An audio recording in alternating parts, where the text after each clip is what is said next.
The phone wouldn't stop ringing. I watched it vibrate across my desk, my brother Marcus's name flashing insistently on the screen. 23 calls in the past hour. The desperation was palpable even through the device. I could imagine him now, perfect golden Marcus, his hands shaking, sweat beading on his forehead, that carefully cultivated mask of confidence finally cracking. I let it go to voicemail. Again. "Clara, please," his voice came through, raw and breaking. "I know you're there. I know you're seeing this. The presentation is in 2 hours and the files, they're corrupted, all of them. You're the only one who has the backups. Please, my entire career is on the line. Dad will kill me. The investors, Clara, please, just pick up." I deleted the voicemail without finishing it. My coffee had gone cold, but I took a sip anyway, savoring the bitter taste. Through my office window, the Seattle skyline gleamed in the afternoon sun. My office. The corner suite I'd earned through 5 years of brutal work climbing from junior analyst to director of operations at one of the city's fastest-growing tech firms. Every inch of success I'd clawed out with my own hands, with no help from the family that had thrown me away like garbage. The phone rang again. This time, it was Mother. "Clara Elizabeth Hayes, you answer this phone right now." Her voice was shrill, even through voicemail. "Your brother needs you. This is a family emergency. How dare you ignore him at a time like this, after everything we've done for you?" I deleted that one too, halfway through. After everything they'd done for me. The words would have been funny if they weren't so obscene. My desk phone rang. Marcus had called my office. My assistant's voice came through the intercom. "Ms. Hayes, there's a Marcus Hayes on the line, says it's urgent family business.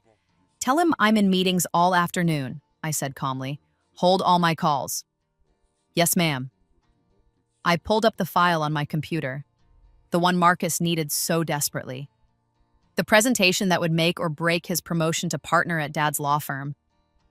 I'd spent 3 months helping him prepare it in my past life, working through nights while juggling my own job, rebuilding every document after his laptop had been infected with malware from his careless browsing habits. I'd saved him then, sacrificing my own health and sleep, rushing to his rescue like I always did. And when I'd needed him, when I'd called from the hospital, barely able to breathe, my appendix rupturing, begging someone, anyone, to come because I was alone and terrified, and the doctors were saying I might not make it through emergency surgery, he'd sent me to voicemail, too busy preparing for his big presentation. Too important to be bothered with his sister's drama. Mother had told me not to be so needy. Dad hadn't even responded. I'd died on that operating table for 3 minutes. My heart had stopped, and in that darkness, something had changed. When they'd brought me back, when I'd opened my eyes to the harsh fluorescent lights of the recovery room, I'd been somewhere else. Someone else. No, I'd been myself, but I'd been living it all a second time. I was 23 again, standing in my childhood bedroom, and I remembered everything. Every moment of the next 8 years. The successful surgery that wouldn't happen this time because I'd waited too long for help. The slow recovery. The way my family never visited, never called. How Marcus got his promotion and never thanked me. How I'd continued to set myself on fire to keep them warm until there was nothing left of me but ash and bitterness.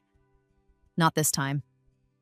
This time, I'd taken my appendicitis symptoms seriously the moment they'd appeared. I'd driven myself to the hospital and had the surgery early with no complications. I hadn't called my family at all, and I'd never helped Marcus with his presentation. Let me take you back to where it all began, or rather, where it all began again. I was 12 when I realized my family didn't love me the way they loved Marcus.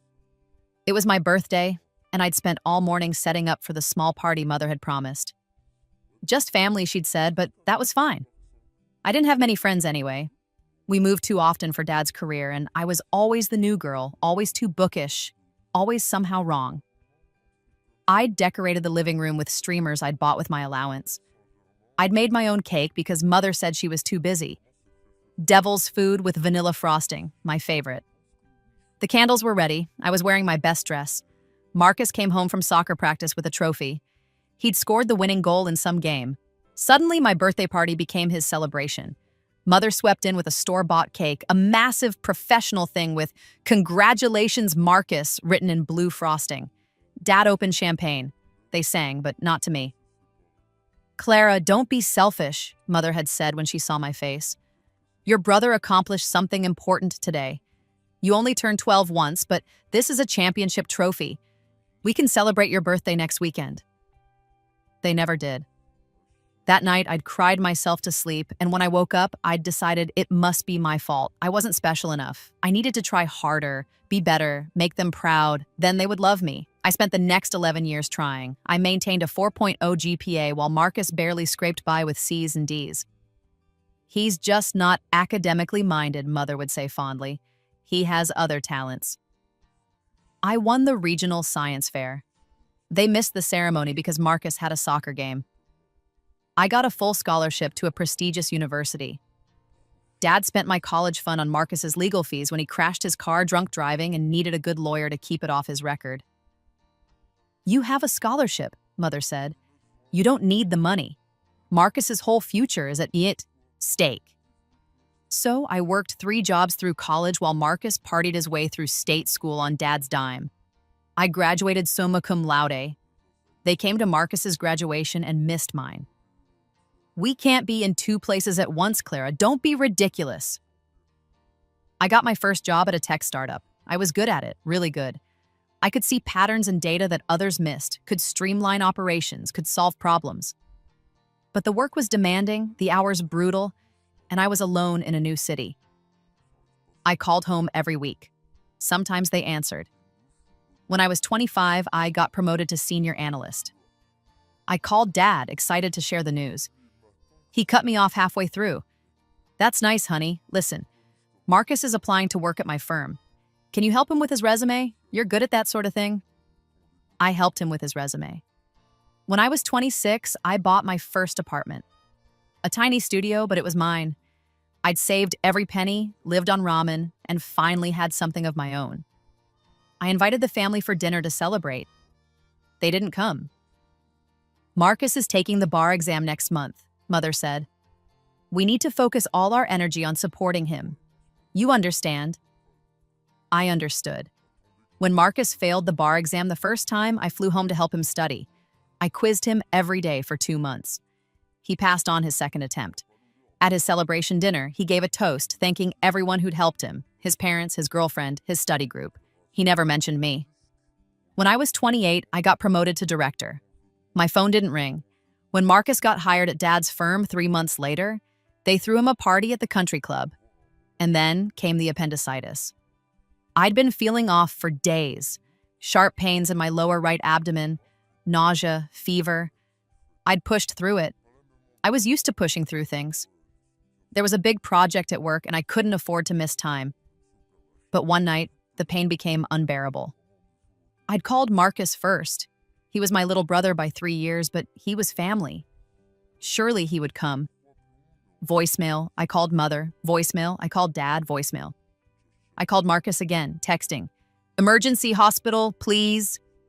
He texted back 3 hours later. Can't talk, big presentation tomorrow. Call Mom. I'd driven myself to the emergency room, barely able to see through the pain. My appendix was rupturing. They needed to operate immediately. Is there anyone we can call? The nurse had asked. I'd given them my family's numbers. Nobody came. I'd gone into surgery alone. And for 3 minutes during that surgery, I'd died. In that darkness, I'd seen my whole life spread out before me. Not in flashes, but in perfect crystalline clarity. Every moment of rejection, every time I'd been overlooked, every sacrifice I'd made for people who would never make one for me. I saw the future too, the years ahead if I survived. More of the same. Marcus would get promoted. Because of the presentation I'd helped him with, he'd make partner. He'd marry his girlfriend in a lavish wedding where I'd be invited out of obligation and seated at the back. He'd have children that my parents would dote on while continuing to forget I existed. And I would keep trying to earn their love until the day I died bitter and alone. But I'd been given something impossible, a second chance. When I'd woken up after the surgery, I wasn't in the recovery room. I was in my childhood bedroom and I was 23 years old, 3 years before the appendicitis. My college diploma was fresh on the wall. My acceptance letter from the tech startup was on my desk, unopened. I'd sat up in bed, my heart pounding, and looked at my hands, young, unscarred. I'd grabbed my phone, an older model I'd forgotten I'd owned, and checked the date.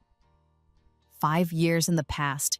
I'd spent that first day in a daze, testing the memories, making sure they were real. I knew which stocks would boom. I knew which startups would fail. I knew exactly when Marcus would call asking for help with his resume, when Mother would guilt trip me into babysitting her friends' kids, when Dad would borrow money I'd never see again, and I knew when my appendix would rupture. I'd sat at my desk that first day of my second life and made a list. Never help Marcus again. Never lend money to family. Never expect them to show up. Invest in Bitcoin, Apple, and Tesla. Get the appendectomy before it's an emergency. Build a life they can never touch. I'd started that very day. I accepted the job at the tech startup but negotiated a higher salary. I knew the company would be desperate for someone with my skills, even if they didn't know it yet. I took the money I would have wasted on family obligations and invested it exactly as I'd planned. I worked harder and smarter than I had the first time, armed with knowledge of which projects would succeed and which executives to impress. When Marcus called asking for resume help, I told him I was too busy. When Mother called asking me to drive 3 hours home to help with Dad's surprise party, I said I had to work. When Dad asked to borrow $2,000 for an investment opportunity, I said no. They'd been shocked. Their doormat had grown a spine. "Clara, I raised you better than this," Mother had said coldly. "Family helps family." "Of course," I'd said. "When you need help, I'm sure you'll be there for me too." The silence had been damning. Over the next 3 years, I'd watched from a distance as the family dynamics shifted. Without me to smooth everything over, Marcus struggled. His resume looked sloppy without my editing. He failed the bar exam twice instead of once. Dad's investment opportunity fell through, and he had to borrow from a bank instead. And I thrived. I'd invested my money wisely and watched it grow exponentially. I got promoted faster than before because I wasn't burning myself out with family. Obligations. I made real friends, people who valued me for who I was, not what I could do for them. I dated, I traveled, I lived. When the pain started in my lower right abdomen, I went straight to the hospital. Elective appendectomy. Simple procedure, in and out in 2 days. I told my family after it was over. "Oh," Mother had said. "Well, I'm glad you're fine." No visit, no flowers, no card. I'd expected nothing and somehow still been disappointed. But I was alive, and that was more than I'd gotten the first time. Now, 5 years after my rebirth, 8 years after I'd first lived this day, I sat in my corner office and watched Marcus's world fall apart in real time. The decision to let him fail hadn't been immediate. I'd spent weeks weighing it, running through scenarios. Part of me, the old me, the doormat me, whispered that I should help, that I was being cruel, that family was family. But then I'd remember lying on that operating table, the phone beside me showing 0 missed calls, 0 messages, 0 proof that anyone cared whether I lived or died. Marcus had made his choice that night. Now I was making mine. The presentation he needed, the one that would make or break his career, was important. The senior partners at Dad's firm would be there. Potential clients worth millions. Dad himself had put his reputation on the line, promising that his son would deliver a revolutionary analysis of a complex corporate merger case. In my first life, I'd built that analysis. I'd spent 3 months doing the legal research. Marcus was too lazy to do himself. When his laptop had been infected with malware from downloading pirated movies, though he'd never admitted that, and all his files were corrupted, I'd worked 70-hour weeks rebuilding everything from scratch. The presentation had been brilliant. Marcus had made partner 6 months later. He'd never thanked me, not once. At his partner celebration dinner, when someone had asked how he'd put together such a masterful analysis, he'd smiled and said, "Just a lot of hard work and dedication." This time, I'd watched from afar as he'd struggled with the same research. Without my help, his analysis was surface level, derivative. He didn't have the patience for deep legal research or the analytical mind to synthesize complex information. He'd done the bare minimum, and it showed. 2 weeks ago, right on schedule, his laptop had been infected. He'd called me, panic in his voice. "Clara, I need your help. Everything's gone. 3 months of work." "Have you tried taking it to it?" I'd asked calmly. "They say it's corrupted beyond recovery, but you're good with computers, right? You work in tech. Can't you fix it?" Marcus, I'm an operations director, not a computer repair technician. I manage people and processes, not malware removal. But you have to help me. The presentation is in 2 weeks. Do you have backups? Silence. You didn't make backups of 3 months of work. I thought it would be fine. Clara, please, you have to. I don't have to do anything. I'm sorry this happened to you, but it's not my responsibility to fix your mistakes. You're my sister. Yes, I am. Remember that feeling of needing family in an emergency? Hold on to it. I'd hung up. He'd called back 17 times that day. I'd blocked his number. He'd tried to recreate the work, but with only 2 weeks, it was impossible. He'd put together something, a mediocre analysis based on secondary sources and surface-level research. It might have been enough if the stakes weren't so high, but the stakes were everything. And now, 2 hours before the presentation that would determine his entire future, he'd realized that I had something he needed. In my first life, I'd been paranoid about losing my work. I'd made backups of everything and stored them in multiple locations, including sending copies to my personal email. When his laptop crashed, I'd had everything he needed. This time, I'd still made those backups. Old habits die hard, and somehow, Marcus had found out. Maybe he'd remembered from before in some unconscious way. Maybe his girlfriend had mentioned she'd seen me working on legal documents when she'd visited once. Maybe he'd just gotten desperate enough to grasp at straws. It didn't matter. He needed me, and I wasn't there.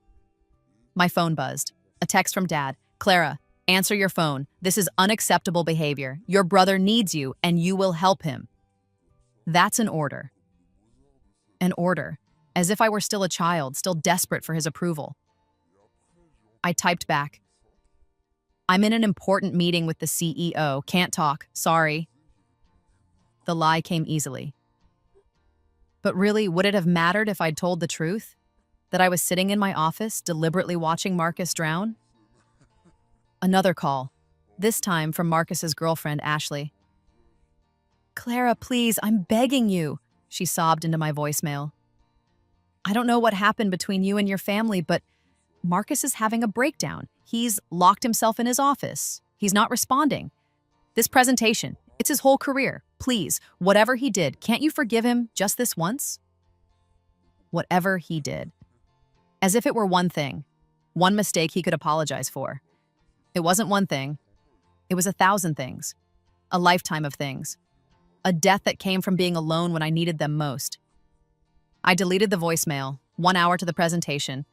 I pulled up my personal email and looked at the files, the complete legal analysis, the presentation slides, the supporting documents.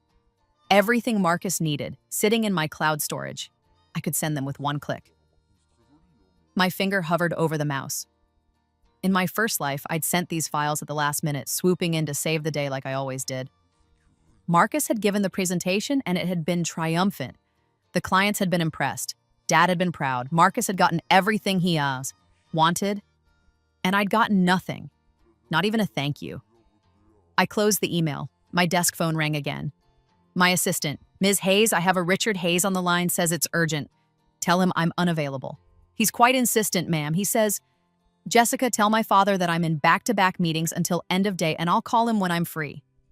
Yes, ma'am. I wouldn't call him when I was free. I wouldn't call him at all. 30 minutes to the presentation. My phone rang from an unknown number. I almost didn't answer, but curiosity got the better of me. Clara, Dad's voice, cold and furious. He'd called from the office landline. I don't know what kind of game you think you're playing, but it ends now. Your brother is about to go in front of the most important clients our firm has ever had, and he needs those files. You will send them immediately. Hello, Dad. How are you? Don't play cute with me. Send the files. What files? Don't. Clara, I'm warning you. This is your brother's career. Your family's reputation. You will not sabotage this out of some petty grudge. I'm not sabotaging anything. Marcus prepared his own presentation. I'm sure it'll be fine. He told me about the backup files, the ones you have. The files I created on my own time, using my own skills, for a project that wasn't my responsibility. Those files? You're his sister. Yes, I am. And he's my brother. Funny how that only seems to matter when one of us needs something. Clara Elizabeth Hayes, I am your father, and I am telling you, Dad, I'm 28 years old. You're not telling me anything. I have to go. Good luck with the presentation. I hung up and blocked the number. 15 minutes. I imagined Marcus in the conference room, his hands shaking as he shuffled through inadequate notes. I imagined Dad's face, the realization dawning that his golden boy was about to humiliate them both. I imagined the senior partners, the clients, checking their watches, expecting brilliance and about to receive mediocrity. Part of me felt guilty. The old me, the good daughter me, the one who'd been conditioned to believe that family meant sacrificing yourself on their altar again and again. But that me had died on an operating table, alone and unmissed. This me knew better. I pulled up the security footage from the building's parking garage. One of the perks of being an executive was access to things like that. I fast-forwarded to 20 minutes ago. There was Marcus jumping out of his car, running toward the building. He'd driven to my office. Building security had stopped him at the lobby. He wasn't on any visitor list, and he'd been too agitated to sweet-talk his way past them. The footage showed him arguing, gesticulating wildly, finally being escorted out by security. Good. My phone buzzed one last time. Marcus, I hope you're happy. You've destroyed my life. I'll never forgive you for this. I stared at that, a text for a long moment. Then I typed, remember this feeling. Remember how it feels to need someone desperately and have them not care. Remember that you lived through this and you'll be fine. That's more than you gave me. I hit send, then blocked his number too. The clock on my computer read 2:00 p.m. The presentation was starting. I stood up, straightened my blazer, and headed to the executive conference room. We had our own major meeting today, a negotiation with a potential partner that could expand our company into new markets. This was real work, important work, my work. I'd spent weeks preparing for this meeting, and unlike Marcus, I didn't need anyone to save me. The next morning, I woke to 17 missed calls from Mother. I made myself coffee, took my time with breakfast, then called her back. Clara, finally, do you have any idea what you've done? Good morning, Mother. I'm well. Thank you for asking. How are you? Don't you dare take that tone with me. Your brother's career is ruined, completely ruined. The presentation was a disaster. The clients walked out halfway through. The senior partners are furious. Richard might lose the clients entirely, and it's all your fault. How is it my fault? You had files that could have saved him. I had files that I created for work that wasn't my responsibility, that Marcus apparently planned to use without asking me. He shouldn't have to ask. Your family. I took a sip of my coffee. It was perfect, dark, strong, exactly how I liked it. Mother, do you remember 3 years ago when I had my appendectomy? What? What does that have to do with... Do you remember calling to check on me, visiting me in the hospital, sending flowers? Silence. No, me neither, because you didn't. None of you did. I had major surgery and my family couldn't be bothered to send a text message. That's not fair. We didn't know it was serious. I told you I was having surgery, emergency surgery. You've always been so dramatic, Clara. How were we supposed to know? And do you remember when Marcus called me from the hospital 3 years before that when he broke his arm playing rugby? Do you remember how Dad dropped everything to drive 3 hours to be there? How you flew in from that conference? How I skipped my finals to come home and help take care of him? That was different. How? He was in pain. So was I. Clara, you're deliberately missing the point. No, Mother. You're missing the point. For 28 years, I've been the one who helps, the one who sacrifices, the one who drops everything when family calls, and when I needed you, just once, you couldn't be bothered. So, now when you need me, I'm returning the favor. You're being vindictive and petty. I'm being honest. You want me to care about Marcus's career? Show me that you care about my life, not what I can do for you, my actual life. This is ridiculous. You're still hung up on, That surgery, it was years ago. When's my birthday, Mother? What? My birthday, when is it? Silence stretched between us. It's in the spring sometime, isn't it? It's March 15th. I turned 28 4 months ago. You didn't call. You didn't text. You sent nothing. Well, I've been busy. When's Marcus's birthday? October 23rd, but that's not... You remembered his instantly. Do you see the problem? Clara, you're my daughter. I love you. But you're being unreasonable. Goodbye, Mother. I hung up and blocked her number too. My phone immediately started ringing from Dad's number. I silenced it. I got ready for work, taking my time. The morning sun streamed through my apartment windows, floor-to-ceiling glass overlooking the city. I'd bought this place a year ago, a penthouse that cost more than my parents' house. I'd paid cash, courtesy of my investments and my salary. Every morning, I stood at these windows and reminded myself, I built this. Me. Not family connections, not their help, not their approval, my own hands, my own mind, my own work. At the office, my assistant greeted me with a smile. Good morning, Ms. Hayes. Congratulations on yesterday's meeting. Mr. Chen was very impressed.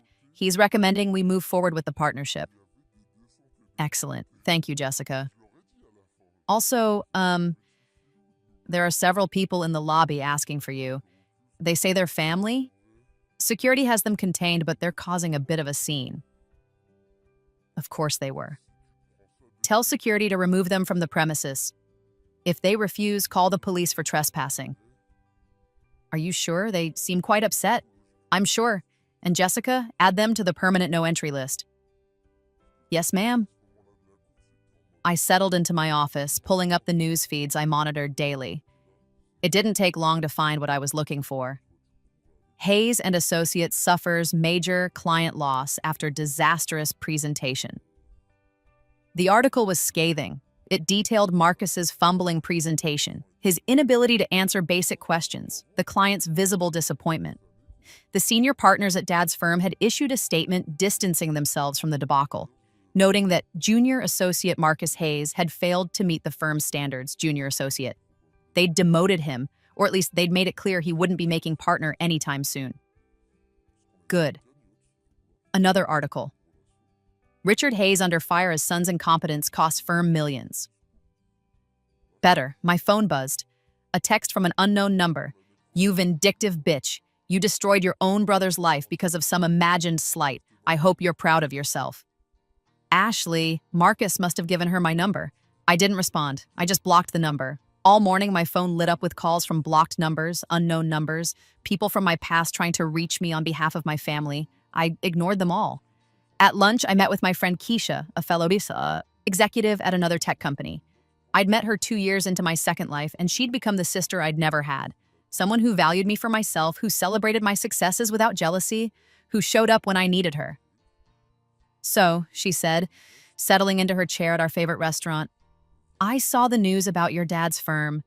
That's some intense family drama. I'd told Keisha everything over the years. She was one of the few people who knew about my family situation.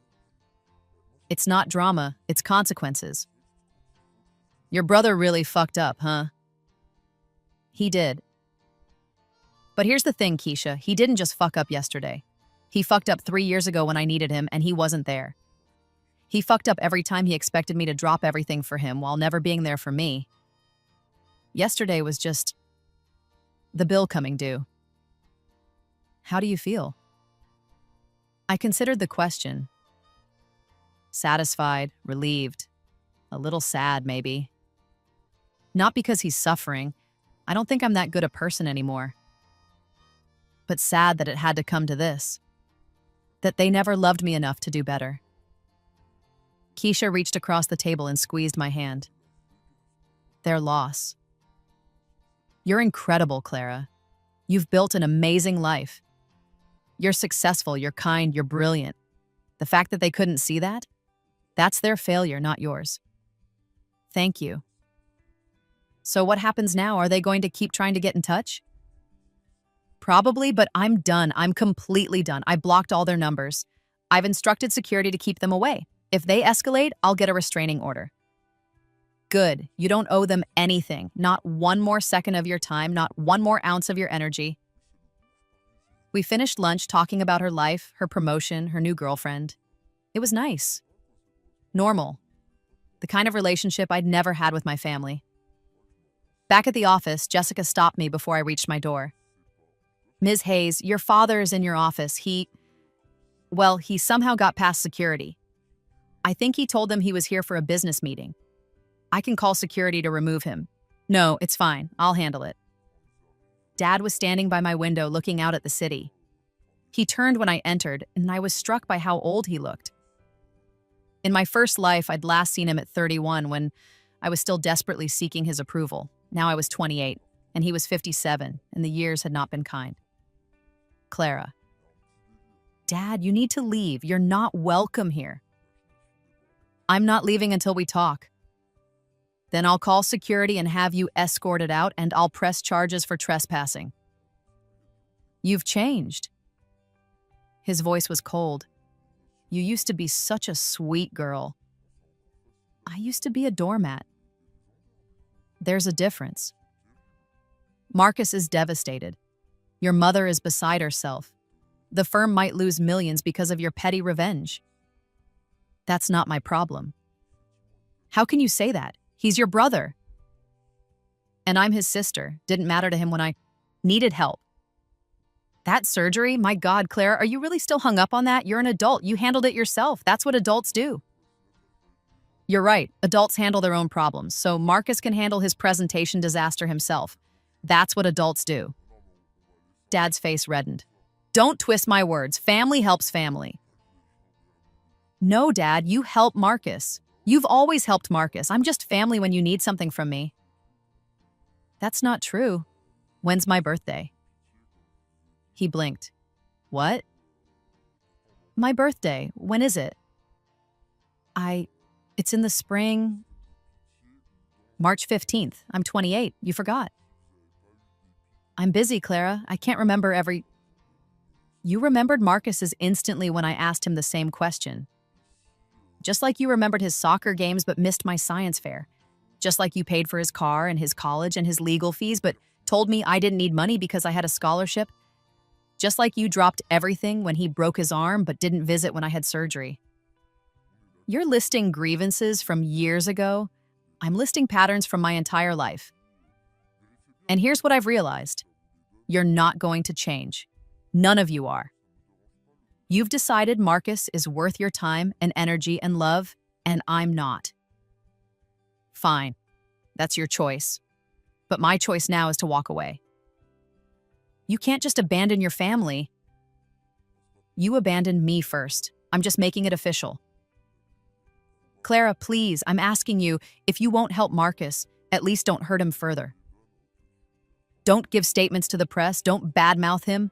I would never do that. I'm not like you. His face went white. What is that supposed to mean? After my surgery, when I finally got home, I heard you on the phone with Uncle Tom. Do you remember what you said? You said, Clara's being so dramatic about this whole thing. She acts like she almost died. It was just appendicitis. She's such an attention seeker. Dad opened his mouth, then closed it. I was in the next room. I'd just gotten out of the hospital. I was still in pain, and you were dismissing my near-death experience as attention-seeking. I didn't mean, yes, you did, and that's when I realized. You don't actually care about me. You care about what I can do for you. I'm useful. That's all I've ever been to this family. That's not true. I love you. You're my daughter. Then prove it. Tell me one thing about my life. One thing that doesn't involve how I can help Marcus or the family. What's my favorite book? What's my job title? What was the name of my college roommate? What do I do for fun? Silence. You can't answer any of those, can you? Because you've never asked. You've never cared to know me. Clara, get out, Dad. Get out of my office. Get out of my life. We're done. You don't mean that. I've never meant anything more. You have 10 seconds to leave before I call security. He stared at me, and I watched emotions flicker across his face, anger, disbelief, maybe a trace of shame. But not enough. Never enough. You're making a mistake, he said finally. You'll regret this. The only thing I regret is not doing it sooner. He left. I locked the door behind him and stood there, shaking. Not from fear or sadness, but from the sheer relief of finally saying what I'd needed to say for 28 years. My phone buzzed. Another unknown number, another text. You're dead to us. Don't ever contact us again. I smiled grimly. That was fine with me. The weeks that followed were both harder and easier than I expected. Harder because the guilt had been trained into me so deeply that even now, knowing I was right, part of me whispered that I was the villain, that I was cruel, that I should apologize and go back to being useful. Easier because every day I didn't have to deal with their demands, their dismissals, their casual cruelty was a day I could breathe freely. The firm-wide email announcing the partnership deal I'd negotiated came through 2 weeks after the disaster with Marcus. My work had brought in a $30 million contract. My CEO called me into his office personally to thank me. Clara, this is exceptional work, truly exceptional. We'd like to discuss your future with the company. We're thinking VP of Operations with a corresponding salary increase and equity package. Vice President, at 28. I accepted on the spot. The promotion was announced the next day. I saw it shared on social media, saw former colleagues from college commenting congratulations. I wondered if my family saw it too, if they felt any twinge of pride or regret. Probably not. 3 weeks after Marcus's disaster presentation, I got an email from an unknown address with the subject line, "You won." I almost deleted it without opening, but curiosity won out. Clara, I don't know if you'll read this. You've blocked all of us and I don't blame you, but I needed to try. You were right about all of it. Marcus's career is over at the firm. Dad tried to protect him, but the senior partners voted him out. He's working as a junior associate at a small practice now, making a quarter of what he would have made as partner. He's miserable. Mom and Dad's marriage is falling apart. She blames him for how we treated you. He blames her for raising Marcus to be so dependent. They're both blaming me for not being a better brother. Dad's firm is hemorrhaging clients. The disaster presentation was just the start. Without those clients and with the reputation hit, they're struggling. He might have to close the practice. And Mom, she cries a lot. She talks about you constantly, wondering where she went wrong. I know this probably makes you happy. I know we deserve it. We treated you like shit for your entire life and now we're paying for it. But Clara, I'm writing to tell you something I should have said years ago. I'm sorry I wasn't there when you had surgery. I'm sorry I took your help for granted. I'm sorry I let Mom and Dad treat you like you were less important than me. I'm sorry I never stood up for you, never thanked you, never tried to be the brother you deserved. I was spoiled and selfish and blind. I genuinely didn't realize how bad it was until it all fell apart. I don't know what I thought. That families were just like that? That you didn't mind? But you did mind. Of course you did. And I was too self-absorbed to notice. I don't expect forgiveness. I don't deserve it. But I wanted you to know that I see it now. I see what we did to you, and I'm ashamed. I hope you're happy. Really. I hope you're living the best life. You deserve it more than any of us. Marcus, I read the email 3 times, then I deleted it. An apology now when his life was in ruins meant nothing. Where was this insight when I was killing myself to help him? Where was this shame when I was alone in the hospital? He was sorry now because he was suffering. Not because he genuinely learned anything. If his presentation had succeeded, if he'd made partner, would he have ever looked back and realized how he'd treated me? No. I moved the email to trash and went back to work. A month later, I ran into Ashley at a coffee shop. She saw me first, and for a moment, I thought she would walk away. Instead, she approached. Clara. Ashley? Can we talk just for a minute? I almost said no, but something in her face made me pause. She looked tired, defeated. 5 minutes. We sat at a corner table, far from other customers. I owe you an apology, she said quietly. I called you a vindictive bitch. I sent you horrible messages. I blamed you for everything that happened to Marcus. but the truth is, the more time I spend with your family, the more I understand why you left. I said nothing, just waited. Marcus won't stop talking about the presentation, about how you ruined his life. And at first, I agreed with him, but then I started asking questions about your childhood, your relationship, how often you all talked, and the picture that emerged. She shook her head. Clara, they treated you terribly for years, and they don't even see it. I know. Marcus keeps saying you owed him help because you're family, but when I asked him what he'd done for you, he couldn't name a single thing. Not one. He couldn't even remember the last time he called you just to talk. There wasn't a last time. He never called just to talk. I know, and when I pointed that out, he got defensive. Said you were always fine, you never needed help, you were self-sufficient. As if that was an excuse to never try. It's okay, Ashley, you don't have to— No, let me finish. I need to say this. I'm breaking up with Marcus. That surprised me. Because of this? Partly, but also because I realized something, the way he treated you. That's how he treats everyone he thinks owes him something. He's entitled and selfish, and he genuinely doesn't understand why people won't drop everything to help him. I don't want to spend my life being his mother/assistant. I'm sorry. Don't be. You probably saved me years of misery. I wanted to apologize for not seeing it sooner, and for adding to your pain with those messages. Apology accepted. She stood to leave, then unpaused. For what it's worth, I think you're amazing. The fact that you survived that family and built a successful life anyway, that takes strength most people don't have. Thank you. After she left, I sat with my coffee for a long time, thinking about second chances and who deserves them. Marcus had been given a second chance when I'd helped him pass the bar exam, when I'd saved his presentation the first time. He'd wasted it. I'd been given a second chance when I'd been reborn with my memories intact. I hadn't wasted it. Maybe that was the difference. Not that I was better than him, but that I'd appreciated what I'd been given. 6 months after the disaster presentation, my CEO called me into his office again. Clara, we've been watching your work closely. The partnership deal was just the beginning. You've streamlined operations, increased efficiency by 30%, and your team has the highest satisfaction scores in the company. We'd like to make you Chief Operating Officer. COO. I was 28 years old, and I was being offered the C-suite. There's more, he continued. We're planning to go public in the next 2 years. As COO, you'll be integral to that process. And when we do, your equity package will be worth, well, let's just say you'll never need to work another day in your life if you don't want to. I accepted, of course.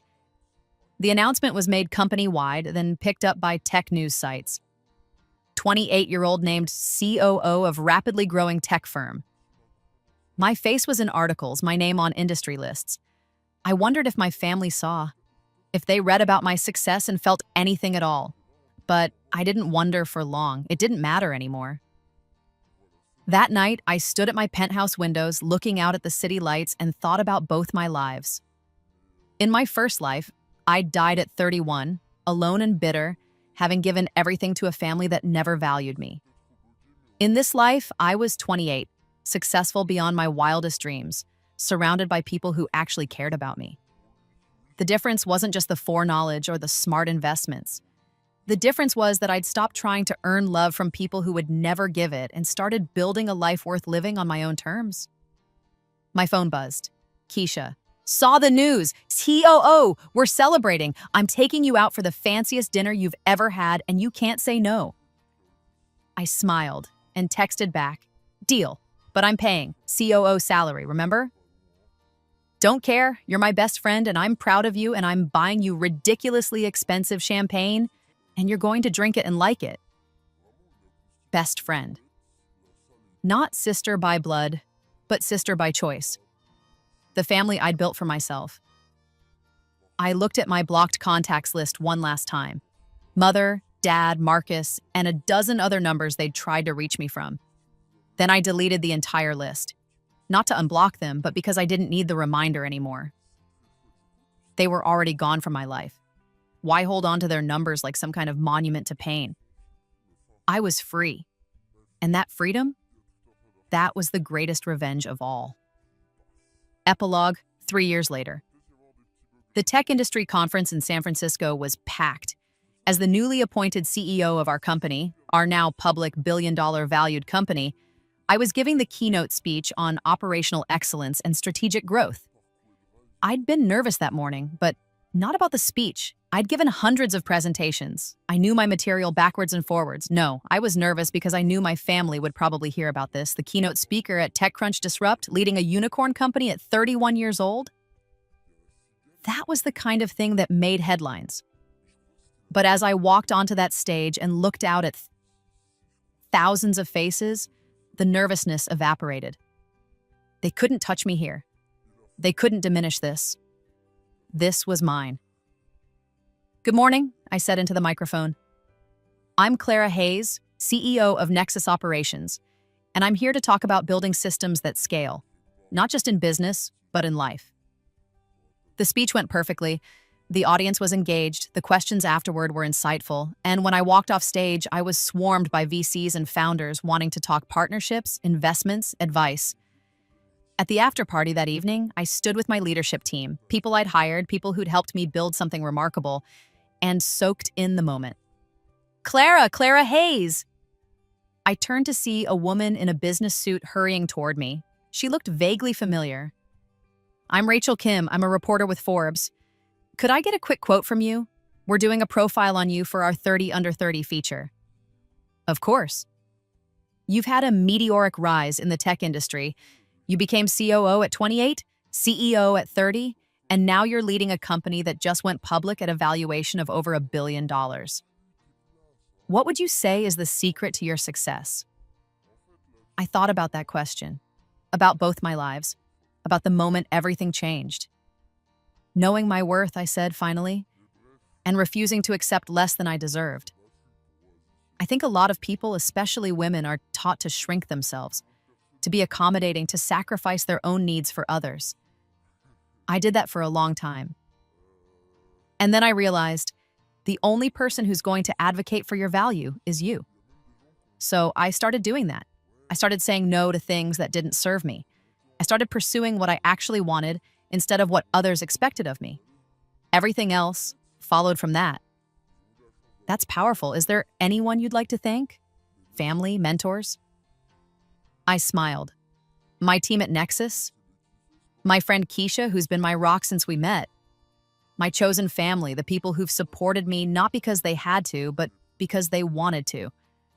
Those are the relationships that matter. After the interview, I checked my phone. 17 missed calls from blocked or unknown numbers. They'd seen the coverage.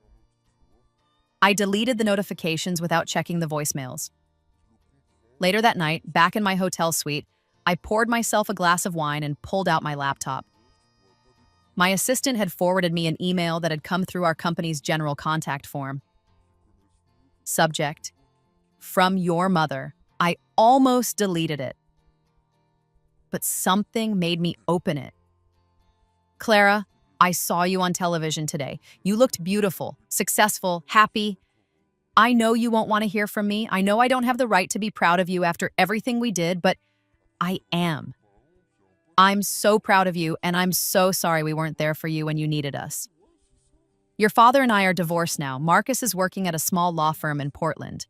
The firm closed 2 years ago. I'm living in a small apartment on the other side of town. Every day I think about what we did to you, how we took you for granted, how we prioritized Marcus over you, how we dismissed your accomplishments and your pain. I don't have an excuse. I was a terrible mother, and you deserved so much better. I'm not asking for forgiveness. I'm not asking to be part of your life. I just needed you to know that I see it now. I see what we lost when we lost you, and it's the biggest regret of my life. You were always the strong one, the brilliant one, the one who didn't need us. Except you did need us, and we weren't there. I'm so sorry. I hope you're surrounded by people who love you the way you deserve to be loved. I hope you're happy. You've earned it. I love you, even though I never showed it properly. Mom, I read it twice. Then I closed the laptop. It was a nice apology, maybe even a genuine one. But it didn't change anything. She'd had my entire childhood and young adulthood to see me, to value me, to be a mother. She'd chosen not to. Now that I didn't need her, now that I'd built a life so successful she couldn't ignore it, suddenly she was sorry? Too little. Too late. I finished my wine and went to bed. Tomorrow I was flying to Tokyo for meetings with potential partners. Next month I was keynoting another conference in London. My calendar was full of opportunities, my life was full of purpose, and my chosen family was full of love. I'd had a second chance at life, and I'd used it to build something beautiful. Not for them, not to prove anything to them, for me. And in the end, that was the greatest triumph of all. The years continued to pass. I turned 35. Nexus operations expanded into 3 new markets and doubled in value. I was named to Time's 100 Most Influential People.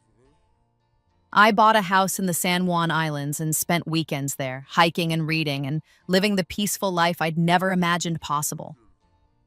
I dated, I fell in love.